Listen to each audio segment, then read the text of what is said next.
Hello guys, Boy64 is here. Now welcome to another video.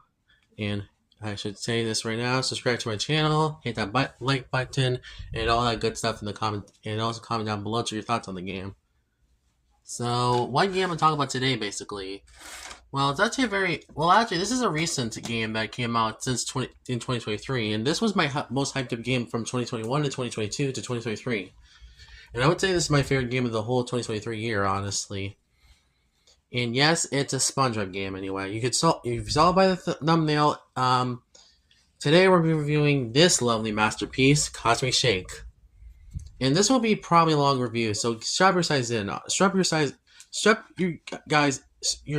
belts in, basically, and I'll explain why I like this game a lot, because I like it more than Battle from Bikini Bottom. Yeah, I know a lot of people are probably getting mad in the comment section for that, but personally, I like this game and Tides of the Tide more than Battle for Bikini Bottom, honestly.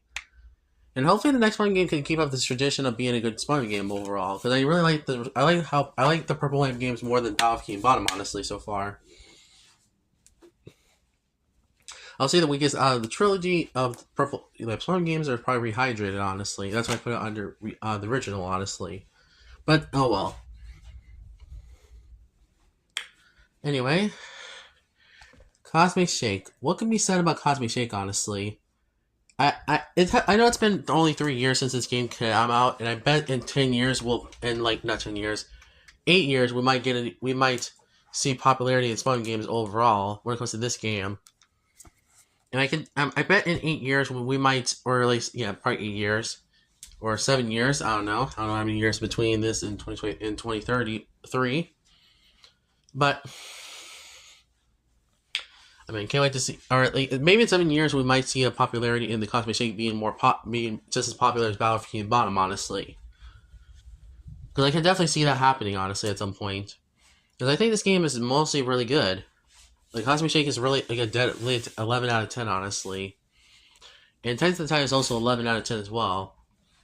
I know it's a little higher than Battle, but I personally like this game a lot more. I like these two games better than Battle from Bikini Bottom, in my opinion. Like Antude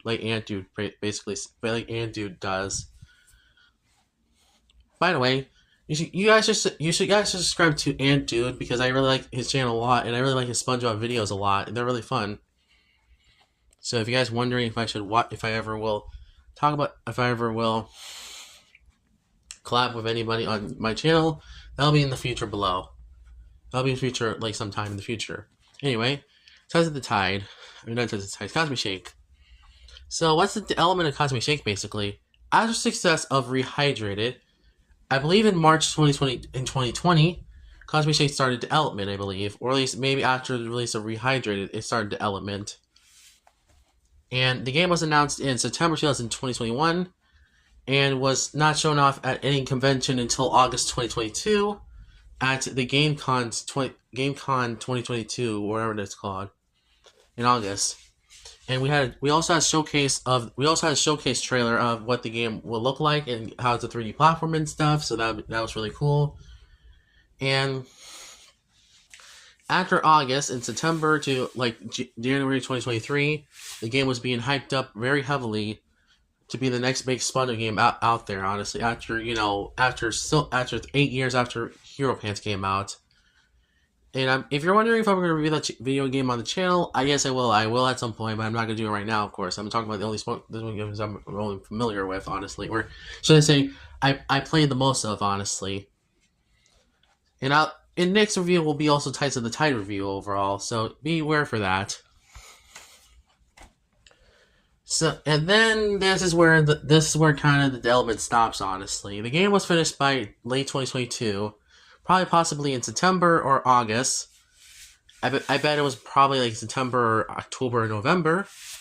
So that could explain why the game was, had some cut corners in the game overall. So, yeah, that could be one case.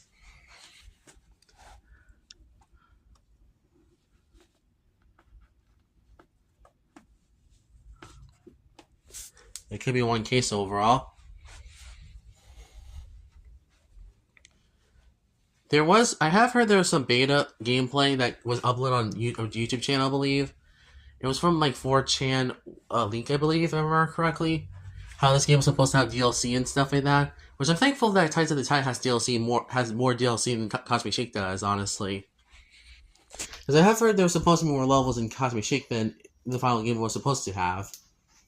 Which is interesting, honestly. I really wish that there was more levels in this game, honestly. Tides of the Tide. If there was like 9 levels like Battle for King Bottom, I would definitely put it as the best run game so far.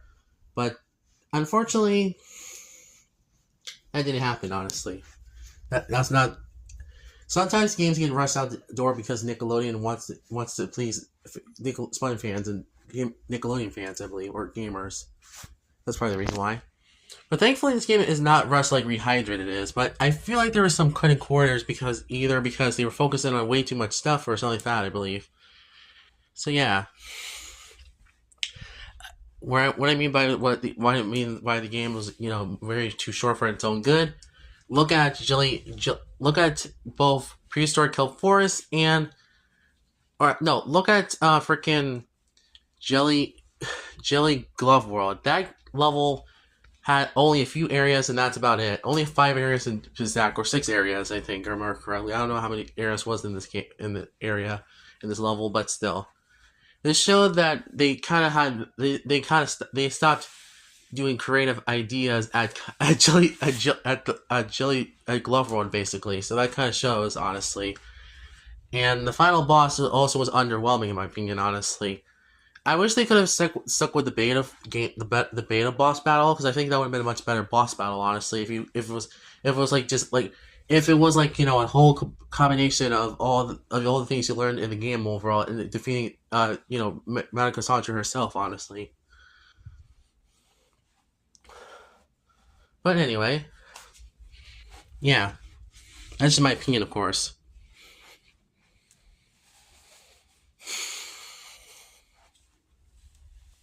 But anyway, I also feel like there were some cutscenes that also could have been worked a little bit better, honestly. But I'm not going to talk about that until you talk about the problems with the game overall. So, what's the story of Cosmic Shake, honestly? After going to Glove World one day, SpongeBob Patrick discovers a magic potion bottle, or soap bottle, potion, wherever it is. And it turns out that it was a magic bubble soap that Madame Cassandra had in her van, or whatever it is called, or cottage, wherever it is called. I don't know actually know what it is, but it's mostly a van or something like that. And also the mysterious stuff was also in her van as well, but still. Madame Cassandra tells them about the whole magic bubble soap thing, and then after some wishes, after Spawn blows a lot of wishes in the air, or with bubbles, I believe, chaos starts to ensue in Bikini Bottom, and it sucks everyone into different magical wish worlds and stuff like that. Which I find that interesting because no one was expecting this. I was not expecting the multiverse to be in this plot, honestly. But this is the first one game that ever had a multiverse plot, honestly. Not even Creature from the Crystal Rabbit can compete with this plot, because that game was based around Dream. This is based on multiverses anyway. So that's kind of interesting. Very little connection there. Anyway.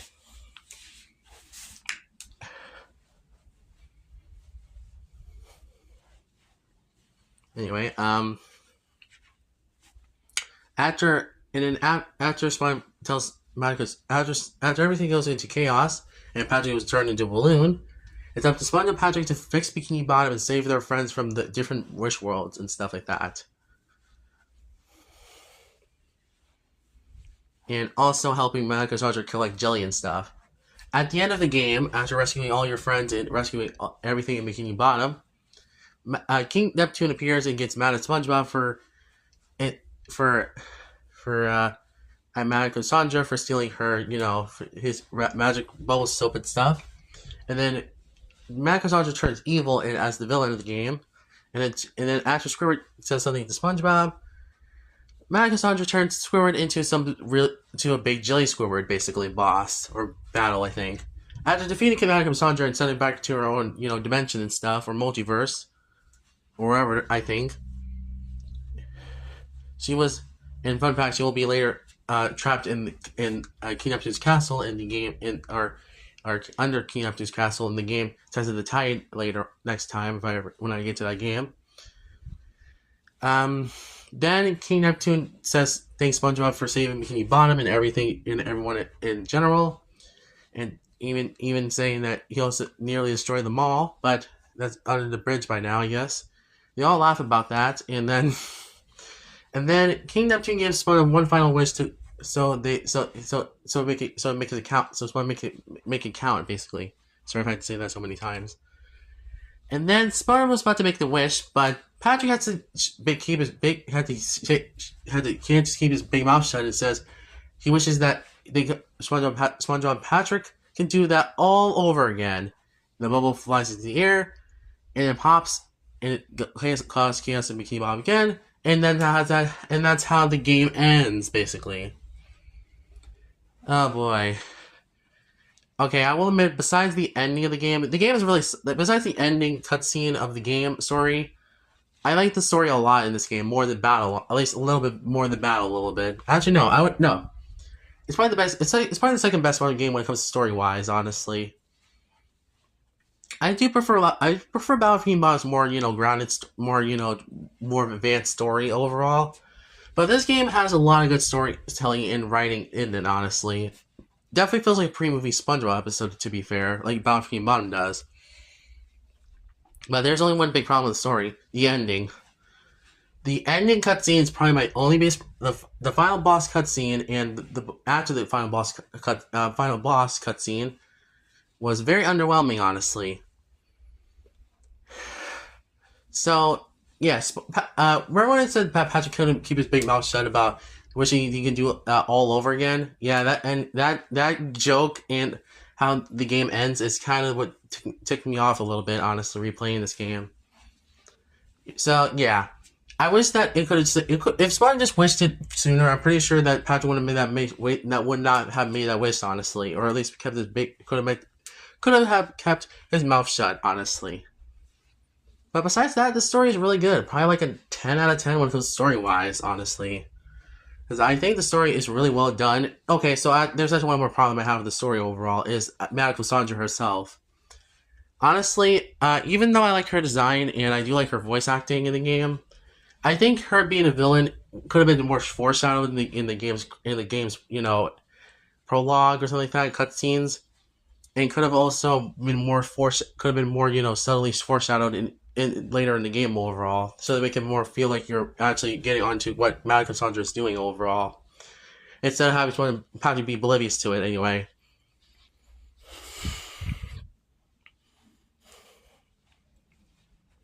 Yeah. Honestly, the story is really good. So yeah, honestly, that's only my biggest problem with the story overall, honestly. Those are my only big problems with the story, honestly. It doesn't affect the game, but it's just kind of something I just noticed with replaying this game on it again. So yeah. Anyway. And I sure wish that,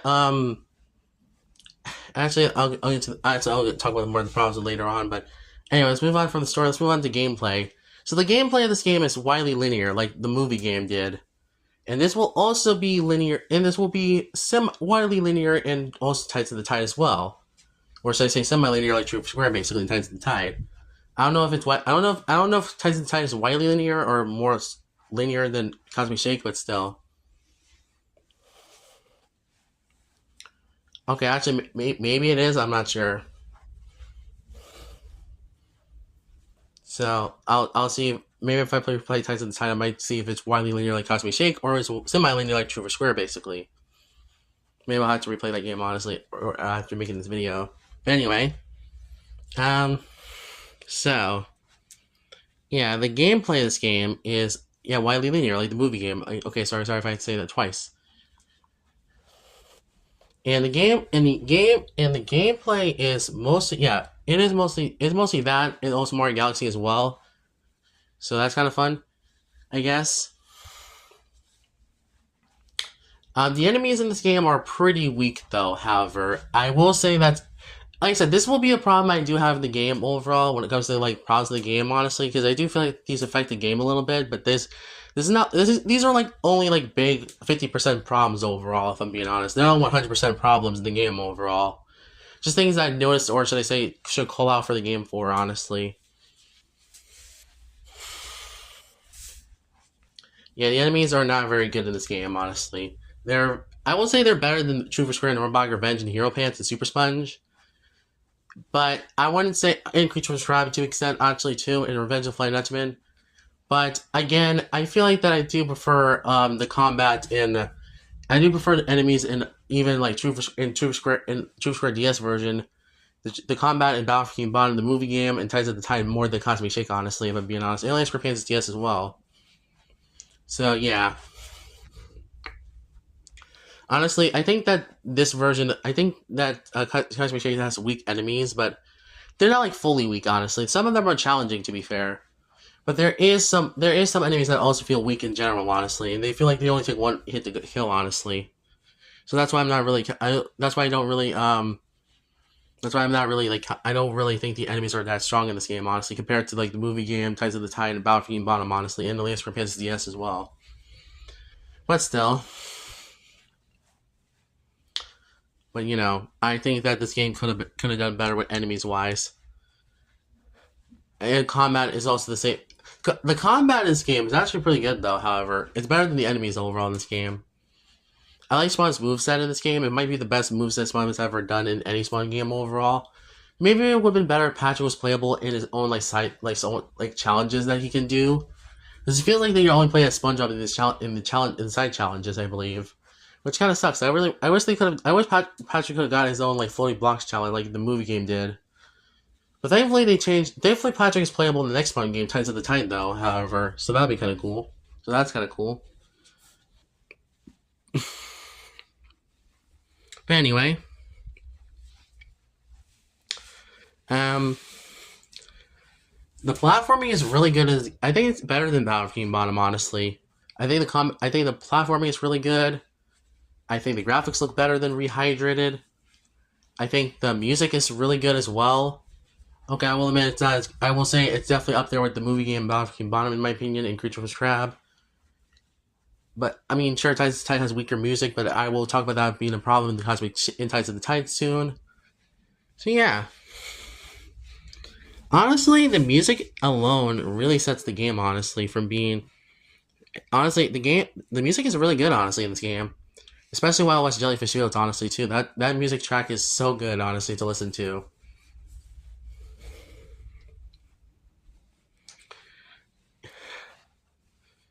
And some of the other tracks are also really good, too. Most of the tracks in this game are really good bombs overall. Or should I say bangers overall. Let's see. What about else the game saying about gameplay? The structure of the game is very, like I said, the structure is very similar to the movie game, but the progression is like, it's like Battlefield Bottom, but smaller, honestly.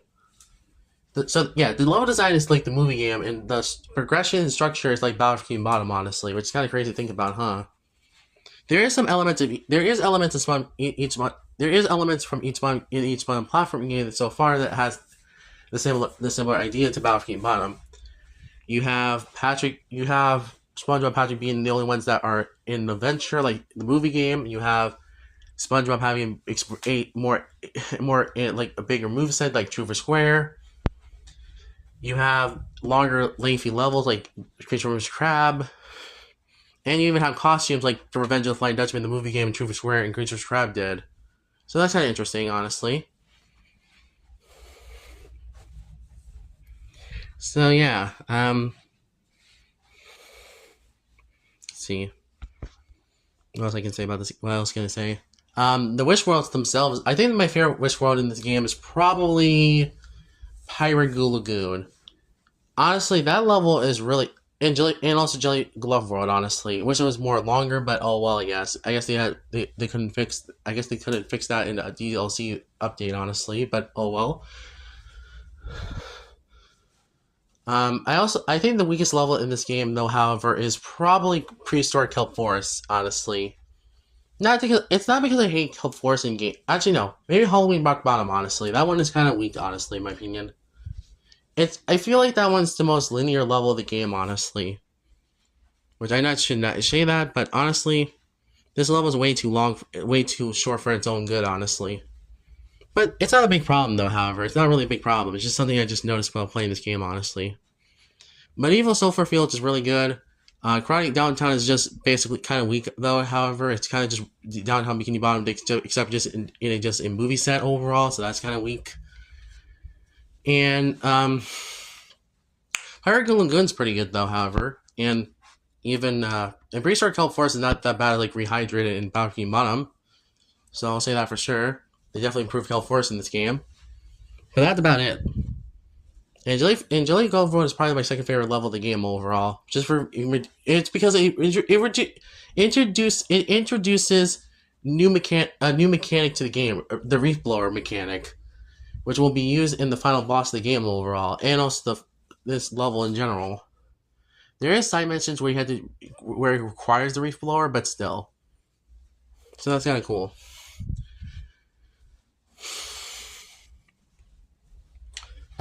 Yeah.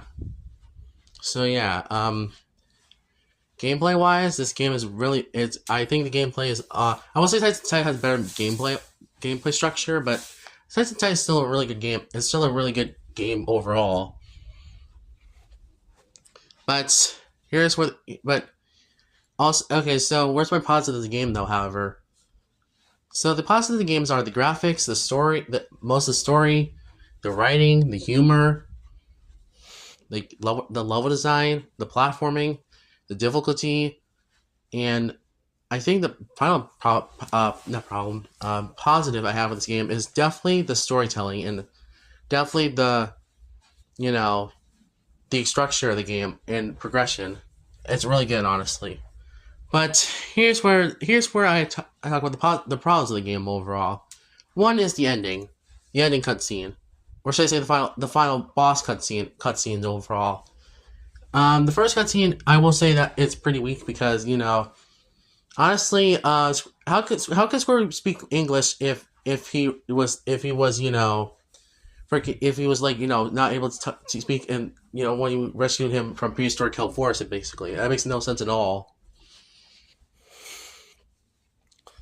But then, I guess you have to do. I guess they couldn't, fix that while they were making the final boss of the game overall.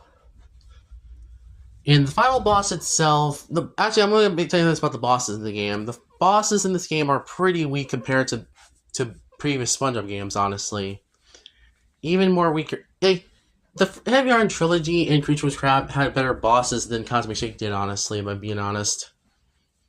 Even Battle for King Bottom, even though the bosses are pretty boring and weak, honestly, in that game as well, but at least they have variety overall, and at least that the bosses had some sort of difficulty sometimes, and even rehydrated too. But still, I don't know.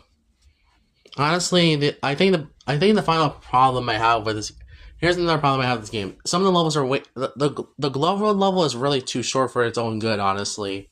5 areas or 6 areas is kind of not enough for the game to length. That feels very shorter than previous Sponge games overall. That might be the shortest level I ever played in Sponge game, honestly. Besides some of the levels in Battle for King Bottom in the movie game. Yeah. So yeah, Tides of the Tide is not Tides of the Tide. So yeah, another problem I have with the game is the bosses are pretty weak in this game. Yeah, the combat in this game, the enemies are not very good in this game. I don't really like them that much, honestly. They're better than the movie. They're better than some of the movie. They're better than like Planks for Black Revenge and Hero Pants and Super Sponge's enemies and Revenge of Flying Dutchman to extend and Creatures for Crab. But the enemies are still not great in my opinion in this game, honestly.